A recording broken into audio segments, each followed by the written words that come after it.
Hello, I'm Renee Floor, and I've been the owner-operator for 5 years of America's finest crime scene cleaning company.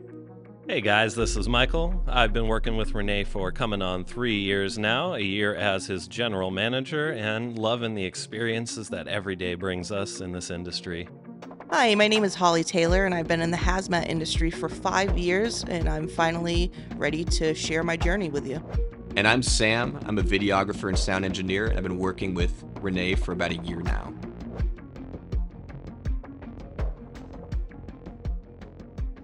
So in the news this week, we have history being made, the largest fentanyl bust in U.S. Customs and Border Patrol history. In Lukeville, Arizona, officers discovered close to half a ton of fentanyl in a single vehicle. That's over 4 million doses. Largest seizure of fentanyl in agency history. It was all being transported in a single vehicle driven by a 20-year-old male. They noticed anomalies, pulled him over, searched the vehicle, discovered this. So that just shows the scale of how easy it is to move this drug from one place to another. That 4 million doses in a single vehicle is viable. That's kind of what Customs is up against, trying to prevent this drug from entering the country. I mean, a bust like this, it's an accomplishment, but it just also goes to show the scale of the problem and that you can't really stop it. And then also in the news from Connecticut this week, a 1-year-old child was at a park, put a piece of plastic in their mouth, which had fentanyl in it, and they overdosed. Thankfully, they could be saved. They were revived and are okay now, but that's how easy it is for a person to be poisoned by fentanyl. I think these two things together really just shows how much of this drug can be moved around, so easily, and then how little of that drug is needed to create a horror story, really. I mean, that's every parent's worst fear, right, is something like that happening. Just in the past 5 years even, there's been a doubling in the rate of fentanyl-caused deaths, and it's been a problem for longer than that. It's been a problem for really over 10 years now, but the scale of it is still increasing over. Speaking as somebody that was kind of balls deep into drug subculture, it's only getting bigger and bigger every day. If you watch the news or read the news, whatever, you'll see every couple weeks it's the biggest bust they've ever had. Biggest bust they've ever had, Mexico or Mexican border. Biggest bust they've ever had, San Diego border, Arizona, Texas. It's just getting bigger and bigger over the years, and now most of it is coming overseas, because people are ordering the ingredients they need to make and distribute their own. They're not supposed to sell it, but there are a lot of labs in China that you can buy all the ingredients you need to make your own. So it's being created and distributed here now as well. I've done a few jobs where they've had all the equipment they need, and it's like probably $50,000 worth of equipment at least. Big time dealers creating their own now. The thing with the border too is they're getting more creative. Like, people adapt. They're getting more creative every day. What they're doing now basically is they fix their gas tank so that when they're smuggling meth over the border now, they smuggle it liquid. So they actually put it in their gas tank, and they don't mix because the gas and the liquid meth are different. I don't know what it's called. Different densities. Yeah, different densities, I guess you would call it. A lot of it's liquid, and they pour it into buckets when they confiscate it, and as soon as it hits the air, it crystallizes, which is kind of cool. But yeah, it's dangerous, and even if they spill a little bit on the floor, they have drug sniffing dogs, and it's happened before where a dog has licked the ground or sniffed the ground and ended up getting meth poisoning and died. It's just so easy for it to happen. So my exposure to fentanyl is purely commercial and industrial, right? So being a border town, being an owner of a remediation company, I will tell you that I felt the need to be prepared. The awareness, look, I'm in my mid-50s, right? I'm not, aside from going to Berkeley, I'm not that exposed to the drug culture. I don't know what's current. I have no idea. The last thing I remember is Speedball, and this is much different than that, right? So heroin's more expensive, so is cocaine. What's the alternative? How's it? How's it get put in the public? Can't even find real heroin anymore. Yeah, it's like an elite drug now. Yeah. It's like the Betamax of drugs. Exactly. It's all fentanyl now. So since I have less awareness of the culture and the dangers, I then rely on media. Right? You see billboards with a grain of fentanyl next to a penny, and it can fit on Lincoln's nose, right? And that's enough to kill you if you breathe it in. That's a huge visual, and that's, as a person who's in this industry who may or may not get incidental contact with fentanyl, it is incumbent upon me as an owner and responsible for the techs that work for me that they are safe. The most important part of helping a customer is that they feel taken care of and that they feel safe, right? That goes the same for the people that work for you. So if you are inundated with a lot of these busts, Holly is right. The biggest bust here and the biggest bust there, and you just assume if you see one roach, there's 50 behind the wall, right? Just because you saw the one doesn't mean there isn't more that you're not seeing in tunnels, in different ways, in the air, in planes, whatever. People will figure out a way. So the first steps I took were to get a certification in fentanyl remediation, at least to become aware and understand if I walk into a room and I don't know what's happened there, whether it's hoarding or a bio situation where someone has passed away. I don't always know. We don't always know the cause of death. So I knew we had to be trained on what the scene looks like. Now, did that qualify me to immediately remediate fentanyl scenes? Hell no. It takes a lot more experience, exposure to, and networking with folks that have done it for a while. Getting the tribal knowledge, because guess what, guys? It's a new drug, and there are variations of it, different density and quality and strength. And of course, as the market changes, there'll be another variation of that really potentially dangerous drug. So you're only as good as the information that you're receiving and as current and as accurate it is. So who do I source from? I sourced from a provider and vendor that helps the U.S. government. They're creating governmental DoD contracts, and they are responsible for understanding the chemistry and the science behind it. So it's not just a chem company who's beta testing and learning what works and doesn't.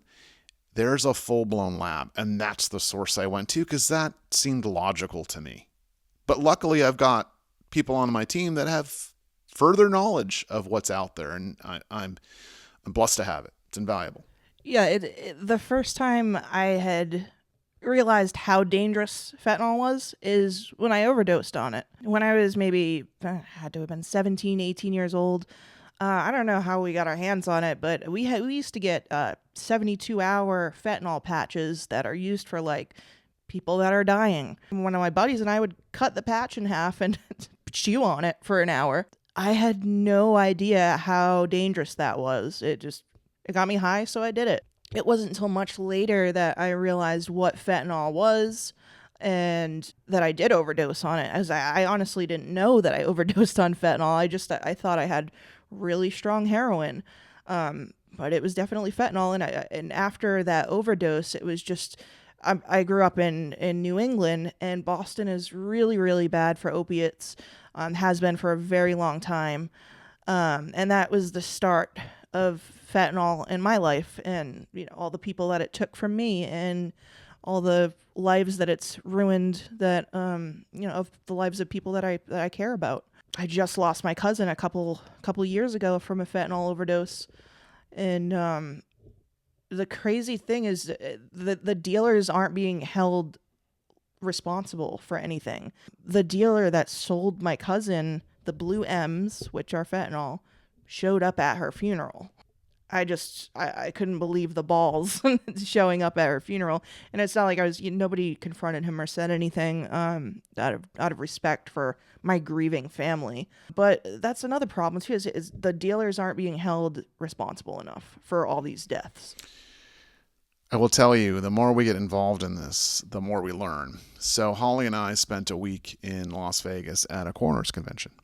And we're getting now cause of death, manner of death analysis from coroners in a variety of markets, small, medium, large, and they're all super concerned with the amount of fentanyl that's in the marketplace, the level of toxicity.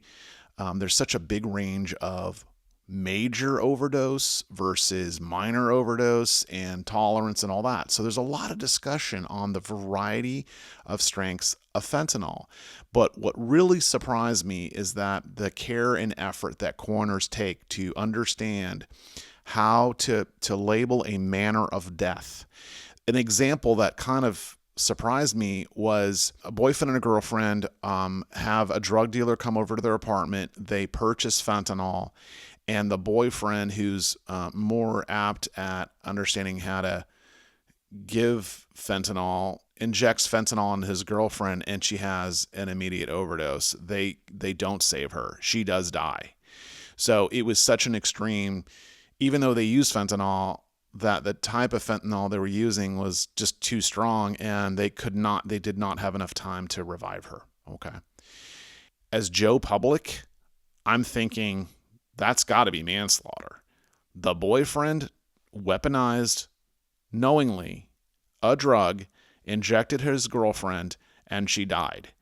It would seem that would be a criminal case. A direct cause of death. A direct cause of death. However, coroners will routinely label that manner of death as accidental, meaning they both knew what they were taking in theory, and one asked for it and one applied it. So the cause of death is the fentanyl, not the person administering the fentanyl. So the level of accountability, everybody in that room, dealer, administrator, and victim, there's no crime. So when you walk into a bar, at least in California, the bartender has a responsibility to limit the number of drinks he is administrating. If a bartender willingly gives the same person 3 and 4 and 5 drinks, and they get in their car and they have a wreck, the bartender's called into question. Because that person is not exercising the responsibility of being the administrator.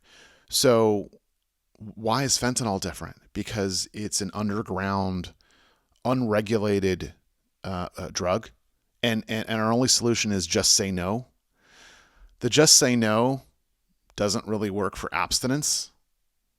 If we don't hand out ways for people to protect themselves in sex, not only diseases, but perhaps unwanted children, if we don't willingly educate and hand out prophylactics or other forms of birth control to younger people while they're experimenting with sex, because our solution is just abstinence, the head in the sand ostrich approach probably is just not the way to go. Holly doesn't wake up and think, oh, I want to destroy my life, so I'm going to use fentanyl. No. The feelings of fentanyl, I've never taken it, but it must be pretty nice. It must be a vacation. It must feel good. It must be something. It must be a way to escape whatever you're going through. And she's not alone. There are millions that are experiencing some kind of trauma, difficulty, hell, even boredom. If you're in suburbia and it's the same thing every day and you're 15 or 16 or 17 and you're just bored and you're just trying something else, it may be wrong place, wrong time. People are trying to treat their trauma disorders because they feel like Western medicine has failed them. Being on the same medication for a long time, being a guinea pig and jumping from medication to medication. I have literally considered getting electroshock therapy. That's how desperate it can make you, having a trauma disorder and just not being able to shake it. So it's like, really, you wake up every morning, and the thing that makes it so tempting is it's like, do I want to be happy today or do I want to be miserable? Pick one. Of course I want to be happy, so that's what it's a really simple way that it works in your brain, but it just makes everything so complicated. There really is no land of misfit toys. I know I'm boomer here, but the land of misfit toys is that place where all the broken toys go to in Rudolph the Red-Nosed Reindeer. We want to think there is a land of misfit toys, meaning that that little area, there's dysfunction, right? However, the whole world is a land of misfit toys if you really want to break it out, because there isn't a person walking on the planet who hasn't had trauma of some sort or a challenge, right? If you're adopted, what does that mean for you? How do you feel about that? Is there a feeling of being abandoned because you were given up? Is there a feeling of the other family rescuing you and so that you have guilt and trying to pay them back? I mean, what does that feel like?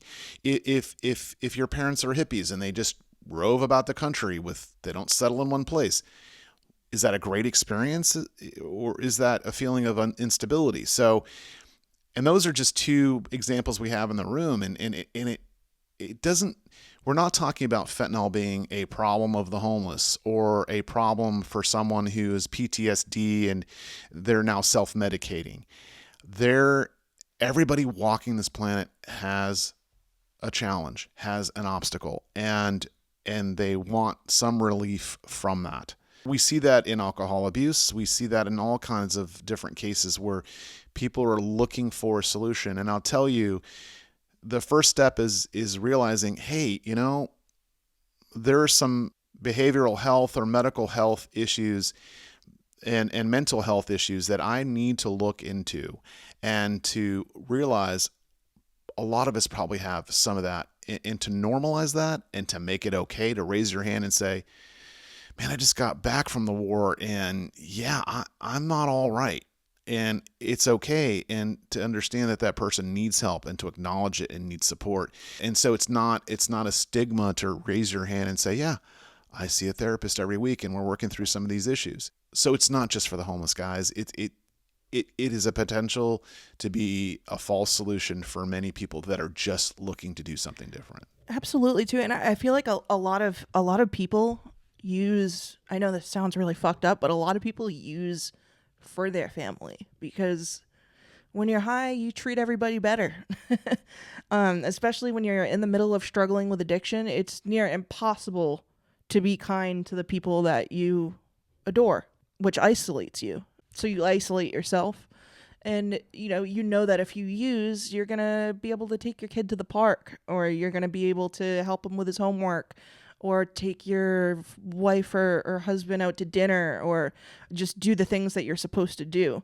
That's why it's so hard to make the decision to not use, because you want to be able to be who you really are. It's like feeling trapped inside your own body, The one person I know who died of fentanyl, he was a chronic, pain sufferer. He'd had a few slipped vertebrae.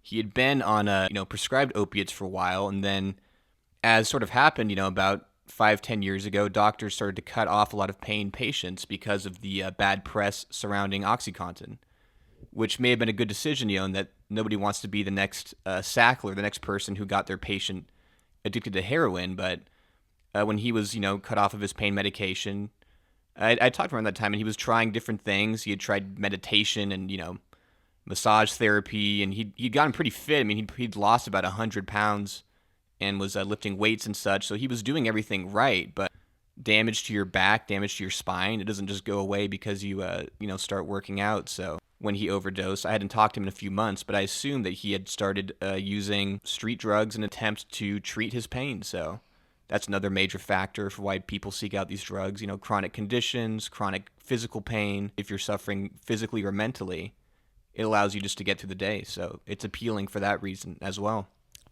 We have medical professionals telling us this is a solution. They are normalizing a drug. So when authority says this is okay to take, then the public will think it's okay to take for other things that are similar to pain, to trauma. I'll give you a couple examples of where this kind of goes off the rails a bit, right?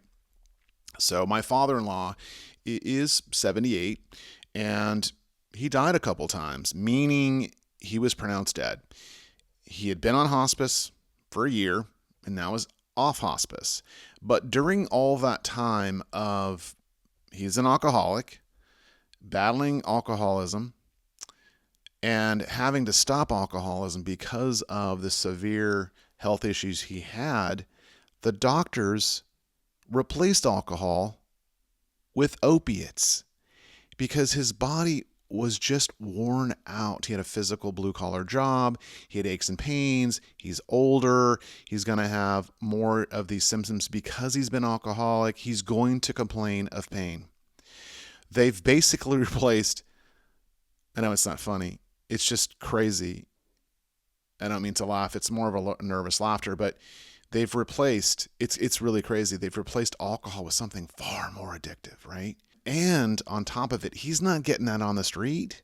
He's getting it from his own doctor. And his wife is older too, and she's just administrating until we step in and go, what are all these pills doing? One by one, what are they doing? And to realize, oh my gosh, 40% of them are opiate related.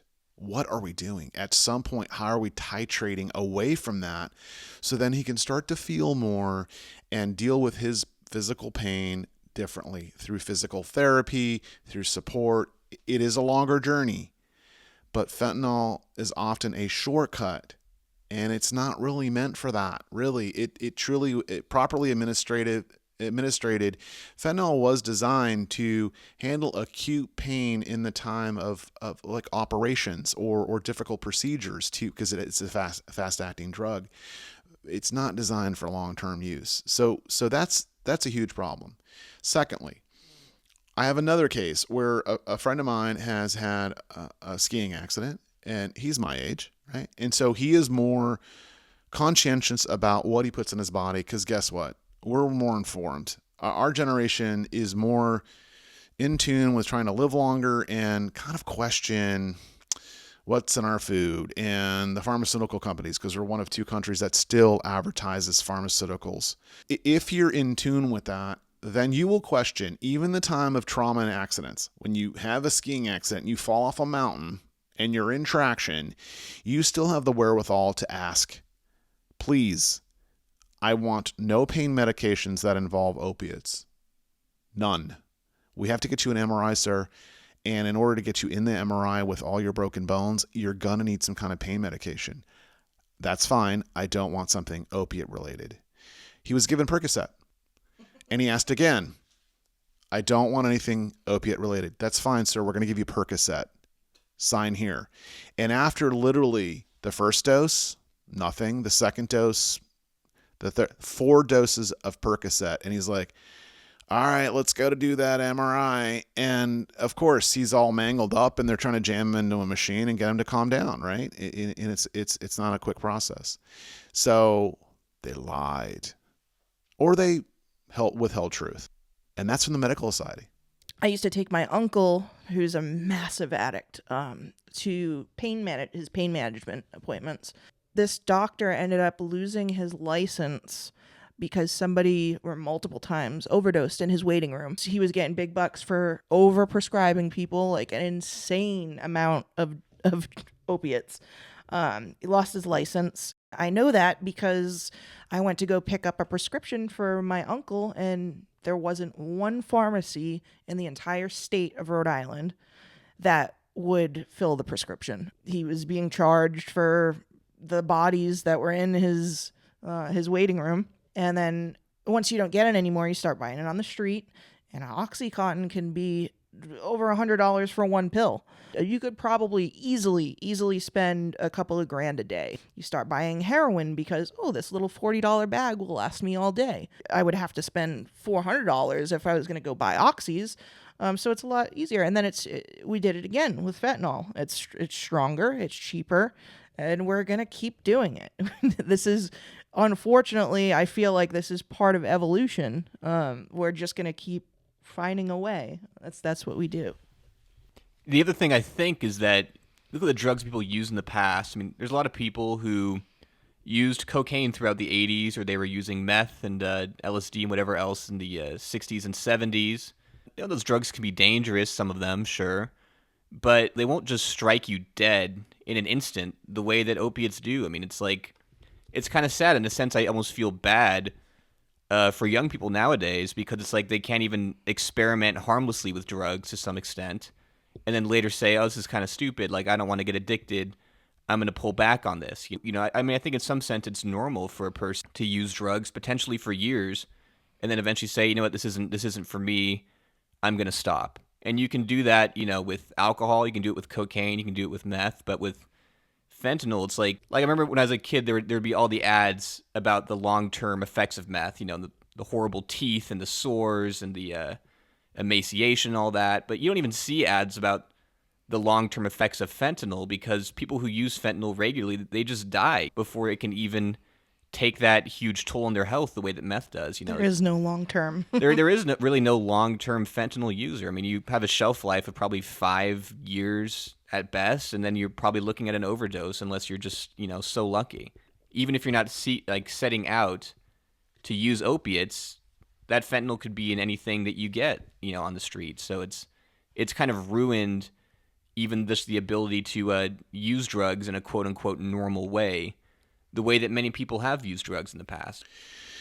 So the one step to a solution, right? The first step to a solution is admitting there's a problem, right? And it's really hard to wrap your head around. If you're in suburbia, which I am, I'll speak for my situation. I'm in suburbia, right? I've got the Karen and Kevin lifestyle, right? Guys, honestly, I rarely even drink because I don't even get it.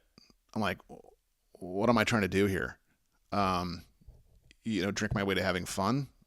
Okay, that's odd to me. So that's my point of view. So if my neighbors can't imagine drug usage on a light level, even weed, they're not going to wrap their head around how easy it is to try fentanyl. We just deny the fact that it's out there. It's not that hard to get.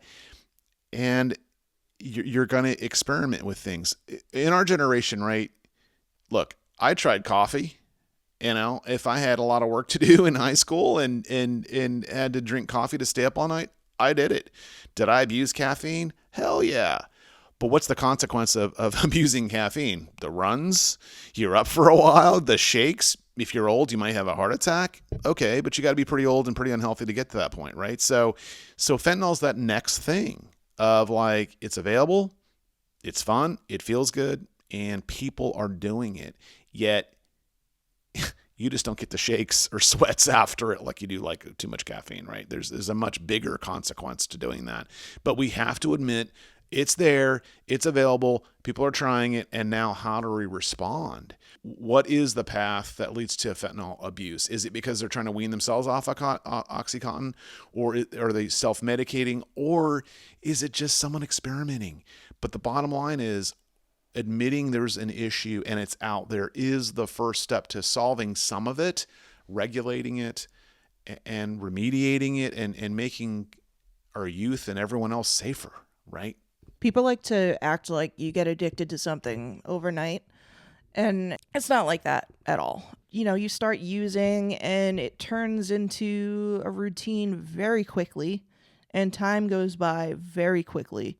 You don't realize that you're addicted until one morning you wake up and you feel like you have a cold. Your nose is stuffy, your eyes are watering, just any little symptoms of having a normal cold.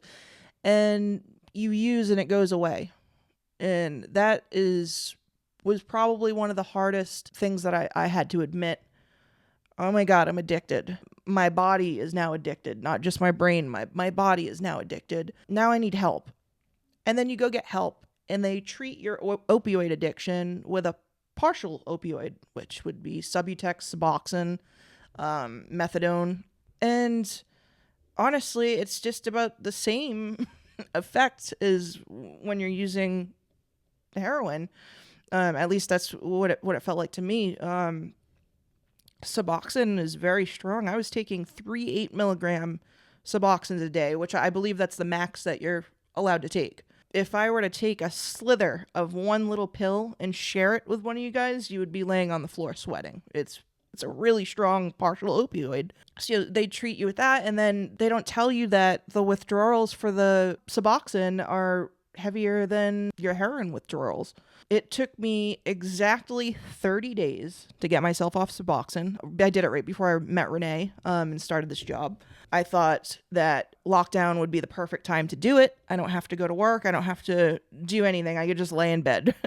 And it was awful. I probably went 8 days without sleeping. I just laid there in the dark with my eyes wide open. I had restless legs. I was sweating. I was cold. It was horrible. I was vomiting. I could only eat rice. 30 days, 30 full days of that. Nobody tells you that once you start getting treated for opiate addiction. And the craziest part was the first day that I woke up and said, oh my God, I feel a little bit better mentally and physically. I ended up having to go get emergency surgery that same day to get my gallbladder removed. And they treated me with Percocet.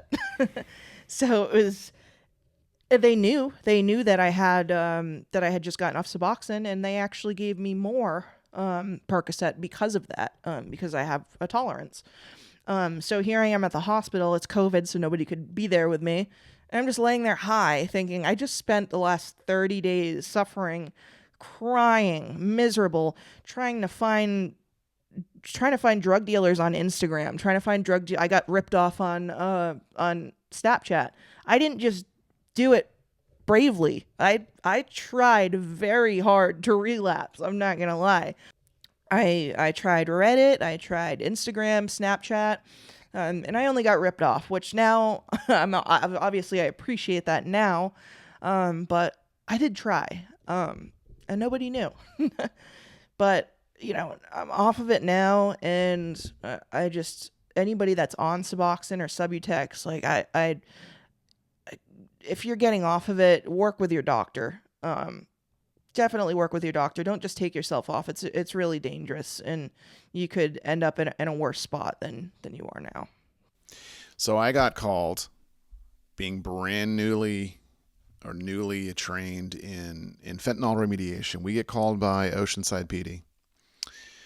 And again, we got trained by the Defense Department to do fentanyl remediation, right? So we had to be confident in our equipment, we had to be confident in our chemicals and our process, right? So we called to clean out a cruiser. And there are so many little parts, and the cruiser was in their yard. It was cordoned off, it was quarantined. And Holly, you were more of an observer. I had not put you through training, so I didn't want to put you at risk, but I wanted you all to observe. Well, the first fentanyl cleanup that I really did was a juvenile detention center. It was a 16-year-old boy. He died in his room, and he had been sharing it with other people. So I had to clean out all the rooms, and I was surprised when I walked in because there was blood and bodily fluid. And I didn't realize what a horrible death it is to overdose like that sometimes. Sometimes you just fall asleep and, but sometimes you attacks your respiratory system and you suffer. And that's what it seemed to happen to this poor 16-year-old kid. I realized the heaviness of it. I realized how serious it was once I got completely suited up and learned the process of cleaning it. I realized how important it was to not cross-contaminate because, like Renee said earlier, like the slightest amount can cause a death. Is it likely? No. Is somebody going to walk around and lick the floor? It's not that likely, but the risk is still there. And it was a big process cleaning it. You have to get every square inch with the chemical. You have to let it dwell for the proper amount of time. And when I realized how scared people were of it, most of the officers there wouldn't even go near the unit. Everybody was terrified of it. So I guess that's when it really settled in for me. The first interaction I had with fentanyl remediation was with the police department. And here I am, newly trained on fentanyl remediation. I am the expert, the industry expert. I am called in to clean a cruiser. And the police department is really quite sophisticated in how they prepare and prevent problems. And so The back seat is completely one unit that fits back there. It's seamless. It allows it to be more sterile, more clean, and easier to clean. Thank goodness, because if we had the normal seats you would see in any vehicle, the cushions, the cloth, etc., they all have different levels of porosity. And when you're carrying drugs, as someone who's been arrested for drugs, and the residue is on your body, you're sitting on those surfaces, right? So luckily, when we get called in to do this cruiser, I'm on high alert because I know that our first responders are driving this vehicle, right? They got to trust the work I'm doing. So honestly, we take it to the nth degree. So when we set up zones where you put on equipment that's sterilized and ready to go, and you get into a zone 2, and then you get into the zone 3, which is the actual place where fentanyl is present, right? And when you reverse out of that, you're then sanitized, all your PPE is sanitized in zone 2, and then you peel that off, dispose of it, seal it, and then you're stepping into zone 1 in your original clean clothes, right? Everything that's underneath your sealed PPE. So we always do that with 2 people. Why? Because we want to make sure that one's watching the other, supporting them if anything, they drop something or something happens or they slip or whatever accident, not to say that there's going to be one, but just to be the second eyes watching someone 6.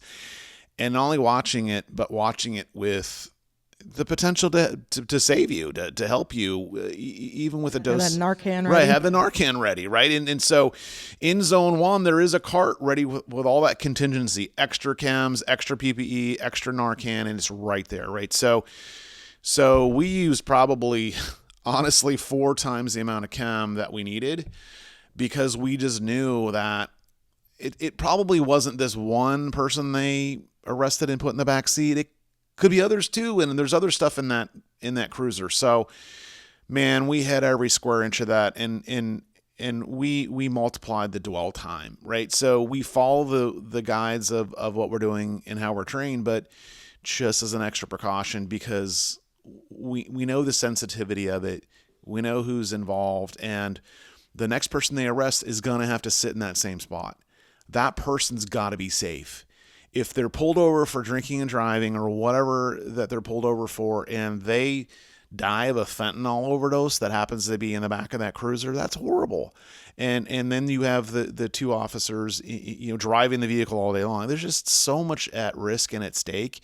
We take it really seriously. And they're out there every day. They may not think about, hey, hit the underneath of this or hit. We hit every nook and cranny. And we don't do it once, we do it like 3 times. Right. And we don't just let it dwell. We let it dwell 3 times as long. And it's because we just want to make sure. And a lot of that, honestly, as Joe Public, it's out of respect and fear.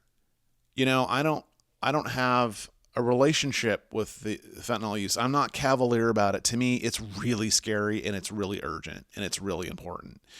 So that's my take on it. And that's probably why we redouble our efforts every time we do a fentanyl job, because I'm just that afraid of it. The police cruisers alone are enough to deter me from getting arrested ever again. Yeah. The back of the vehicles are so bad. I can't tell you how many times that people just piss in police vehicles all the time, and they don't let us take them apart. So they what's in piss? I mean, you could have trace elements of whatever they've had. Anything, vomit, blood, piss, everything. I've seen it all in the back of those police cruisers. It's disgusting. Here's what's crazy too. We tend not to. I'll speak for myself. I'm not as afraid of things that I can't see. Right. So when COVID starts to happen, I can't see COVID. I'm not feeling terrible. So it is very easy for me to go, I don't need a mask. Right. I don't need to follow protocol. I just don't know enough about what I don't know. So why not take more precautions? Right. And I think that's what we are doing for the public. We assume that there's something in bodily fluid, whether it's vomit, blood, fecal, or whatever. We have to make the assumption that it's got a bloodborne pathogen in it, or a trace of any kind of drug, and that's what we prepare to do. And just because you can't see something doesn't mean that thing that's invisible can't harm you, right? And so that's the assumptions that we make. Always being prepared for the worst case scenario. Even in situations where something doesn't fit, you're cleaning out a dumpster, you assume it's just everyday trash until someone throws something in that dumpster that doesn't belong, right? And so you can't assume that, oh, that's just daily trash. Well, if there's leftover fentanyl in that trash and you didn't prepare for it, you may go down. We want to be prepared every single time. That was something that sort of changed my perspective on fentanyl, was doing this job and seeing all the precautions that go into a fentanyl scene and the thoroughness which it demands. And you think, a person alone in their apartment using fentanyl, well, what's really the harm? I mean, they might overdose, but you could say that's their personal decision. Maybe you could say they have a right to do that.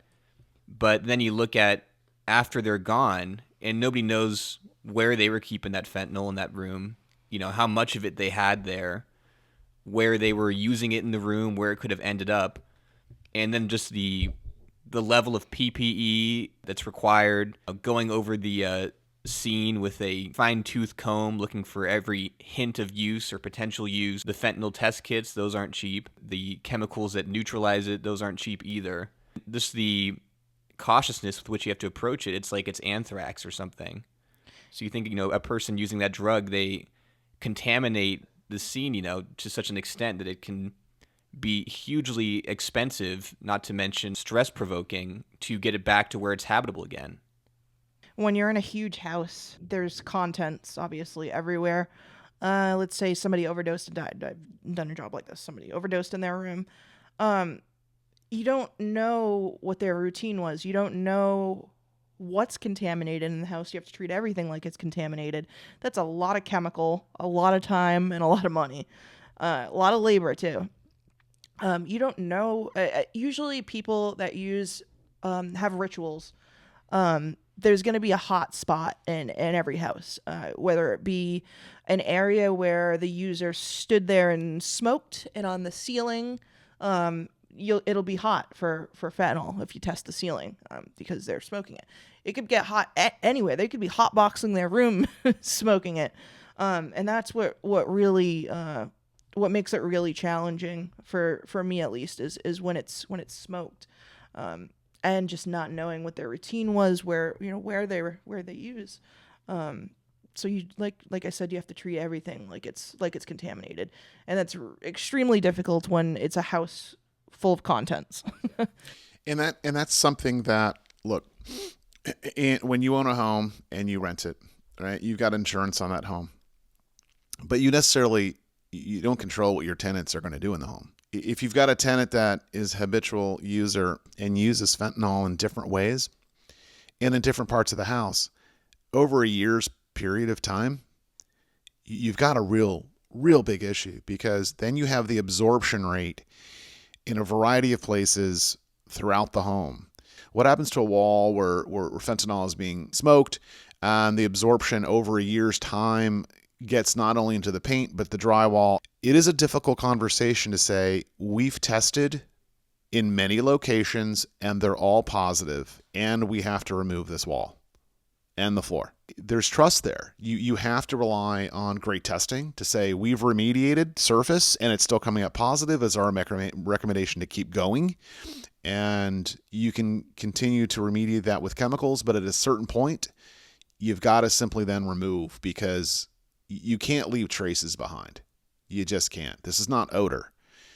This is toxicity. There's only so many times you can treat it before it needs to be completely remediated. Personally, I wouldn't clean it more than twice. It is very costly just to test it again. So that's also not easy, as telling somebody that their house now needs to be gutted. We do water damage, and when we see a home that has had water damage and you walk into a closet and the entire closet's black with mold, active mold, that's an easy one. That's black mold. It's growing. It's still moist. It's got to come out. That makes sense. Again, the things that you don't see can kill you. We don't think about this. The number one animal that kills humans every year isn't a tiger. It isn't a hippo. It isn't a crocodile. It's a mosquito. It's a mosquito because of what they carry in their bodies, and they have needles, and you don't see it. It's like little flying syringes everywhere. Exactly. And who's worried about a mosquito? Yeah, it itches, it bites, but holy moly, what are you getting? What has he injected you with? I grew up hanging out with kids that were a lot older than me. I was 11 years old hanging out with legal adults. So, by the time I was 14, I was already using. I had an addiction all through my teens, almost all through my 20s. And I was buying my Suboxone off the street. That's why they put me on such a high dose, was because that's what I was used to. I was used to even more than that. So when I moved and I came here, I did go to a local doctor. Most of the doctors that prescribe Suboxone are shady. I tried probably 6 offices. Most of them had either moved, and I heard horrible things about them, or shut down. I finally found one where the lady at the desk was clearly on meth, or clearly on an uppers, like something. She was on something. She had to have been on meth, speed, coke, something. And the doctor was very clearly on opiates. And he just gave me whatever I wanted. I said what I needed, and he gave it to me, as long as I paid that. I think it was $300 to start the Suboxone program. I paid that first, and he just gave me whatever I wanted. Luckily, I didn't take advantage of that, but I'm positive there are people in and out of there that do take advantage of that. So do you think you're funding his addiction as well? The money you're paying? Absolutely. That guy was near nodding out.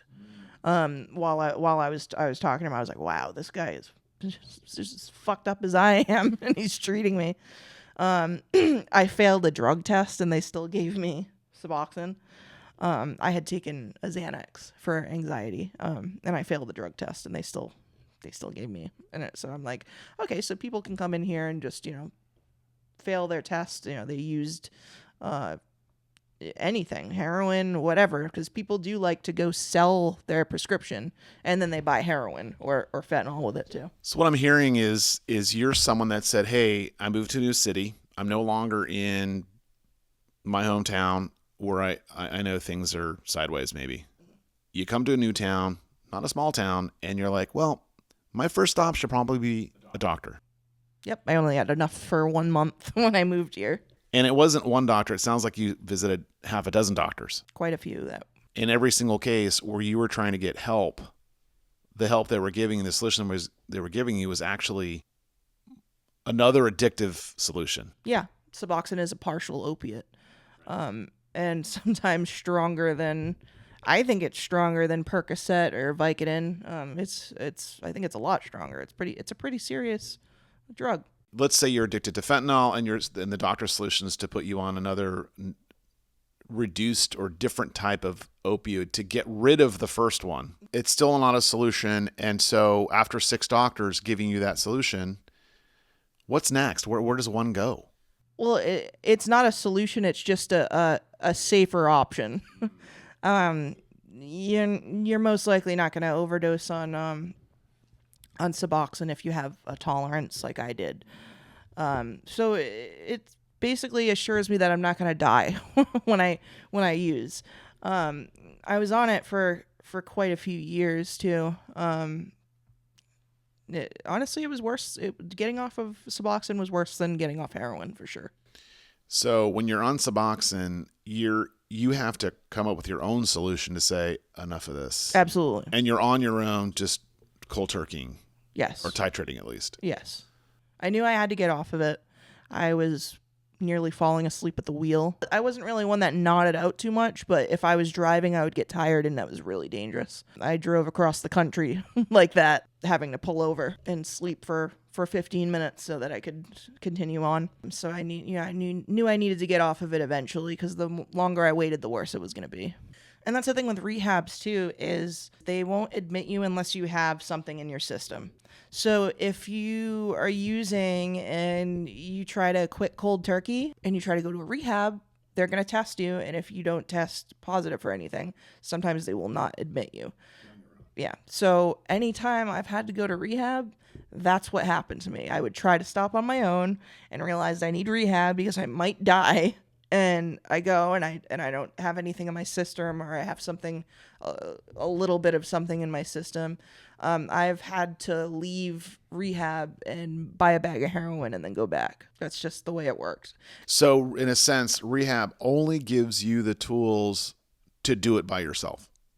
It seems like you're going to take these tools home and then do this alone at home. For me, it felt like they were monitoring me, so that I didn't die coming off of anything. My roommate that I had in this one rehab was addicted to alcohol, and honestly, alcohol is the worst. That is the worst withdrawal I've ever seen in my life. You can have a seizure. You can die if you don't drink alcohol, or if you're trying to quit alcohol and your body's addicted to it, and you absolutely have to be treated by a doctor, because you can die from that, and a lot of people do. So it's an emotional addiction, it's a physiological addiction, and then it becomes a medical addiction because your body's used to having that. I wouldn't wish alcohol withdrawals on my worst enemy. And that's a legal drug. Yeah. Anything that's addictive, we find a way. I think the smartest I've ever been in my life was when I was an addict, because you always find a way. Absolutely. You find yourself doing things that you would never, ever, ever do. Things that you look back and you say, wow, I can't believe I did that. But it's pure survival. You're not in your right mind. And it's all for me, at least, and for hundreds of thousands of people, it's all about treating a trauma disorder that no doctor can seem to help you with. Again, Joe Public's point of view, right? I get called in for contracts for a variety of different places. I'm like, man, what is in this person's right mind to do this? I mean, so we get called in, let's say, to remediate a rent-a-car. And it's not just the fentanyl that shocks you. It's the baby's clothes and the open plunger that's next to a 2-year-old sock. And then you absolutely go into judgmental mode. Like, what in their right mind? Well, guess what? They're not in their right mind. No one gets up in the morning and goes, I'm going to shoot some heroin and then go